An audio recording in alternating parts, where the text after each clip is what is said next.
Hi guys, আমি তপতি রান্নাঘরে আপনাদের সবাইকে স্বাগত। আজকে আপনাদের বানিয়ে দেখাবো চিংড়ি মাছের মালাইকারি। চলুন রেসিপিটি শুরু করা যাক। গ্যাসটা অন করে নেব। গ্যাসে একটা কড়াই বসিয়ে নেব।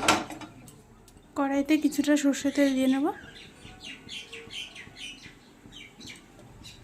আর এই যে চিংড়ি মাছ নিয়ে নিয়েছি।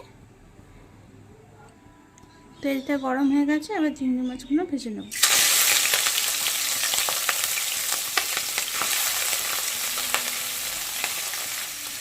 একটু নুন দিয়ে নেব, একটু হলুদ গুঁড়ো দিয়ে নেব,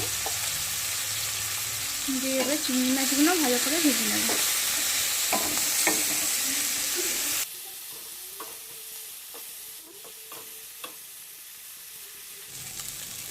আমাদের চিংড়ি মাছগুলো ভাজা হয়ে গেছে, এবার তুলে নেব।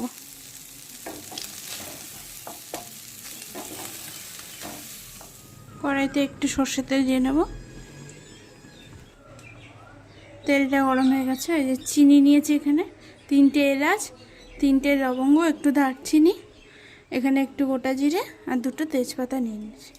এবার দিয়ে দেব, দিয়ে একটুখানি ভেজে নেব। ভাজা ভাজা হয়ে গেছে।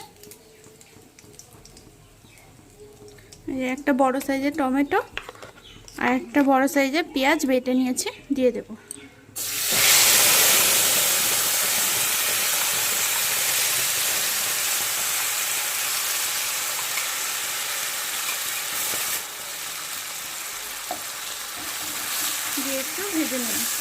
দিয়ে একটু ভেজে নেব।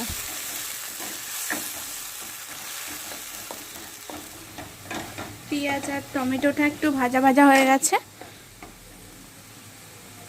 এই যে আদা রসুন, 1/2 চামচ আদা, 1/2 চামচ রসুন বাটা দিয়ে দিলাম, দিয়ে একটু ভালো করে ভেজে নেব।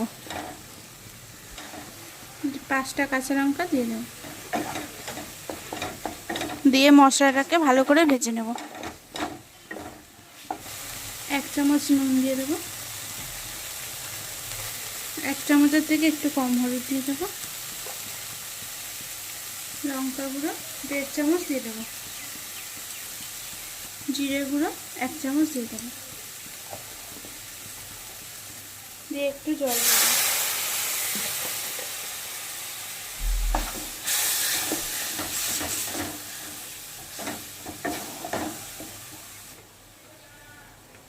দিয়ে সর্ষেটা দিয়ে দেব। 1 চামচ সর্ষে বেটে রেখেছিলাম, সেটা দিয়ে দেব।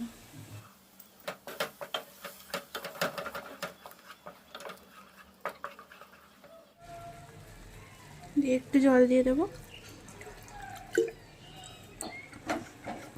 মশলাটাকে ভালো করে কষিয়ে নেব।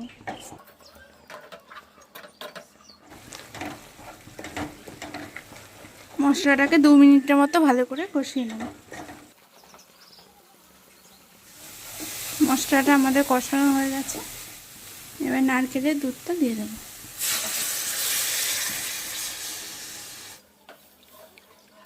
দিয়ে একটু জল দিয়ে দেবো পরিমাণ মতো।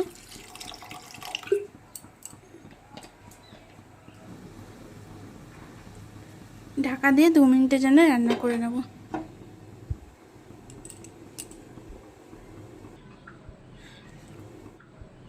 2 মিনিট পর তরকারিটা খুলে চেক করে নেব।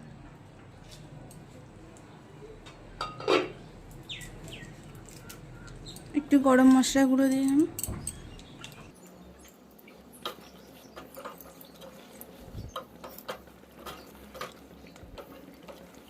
আমাদের তরকারিটা হয়ে গেছে, এবার নামিয়ে নেব।